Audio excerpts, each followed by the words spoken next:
बिस्मिल्लाहिर्रहमानिर्रहीम, अस्सलाम वालेकुम। मेरा नाम है मोहम्मद अनीस और आप देख रहे हैं हमारा फेसबुक और YouTube channel select property consultant. Select property consultant जैसे कि H17 में हम काम कर रहे हैं और H17 में सबसे पहले बड़ा प्रोजेक्ट है ज़मर वैली। ज़मर वैली के बाद हमने एक और प्रोजेक्ट की वर्किंग स्टार्ट की जिसकी मैनेजमेंट हमारे पास है, जिसका नाम है ग्रीन वैली नून। ग्रीन वैली नून के बाद अल्हम्दुलिल्लाह अब हमारे पास एक तीसरा प्रोजेक्ट आ गया अल बुराक वैली के नाम से। अल बुराक वैली जैसे ज़मर वैली और ग्रीन वैली इसी तरह डेवलप है। इसके रोड सीवरेज सब कुछ मुकम्मल हो चुका है, पोजेशनेबल प्लॉट्स हैं। इस पे हमारे पास रेजिडेंशियल और कमर्शियल प्लॉट मौजूद हैं। अगर आपके पास कम बजट है और कम बजट में आप H17 में अपना प्लॉट ख़रीदना चाहते हैं तो आप हमारे साथ रब्ता करें, हमारी टीम के साथ रब्ता करें।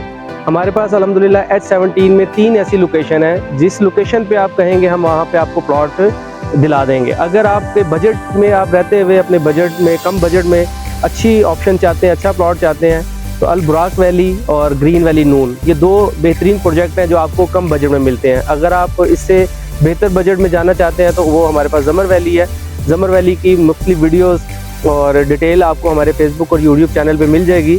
मज़ीद मालूमात के लिए आप हमारे टीम से रब्ता करें और हमारे नंबर्स पर रब्ता करें। शुक्रिया।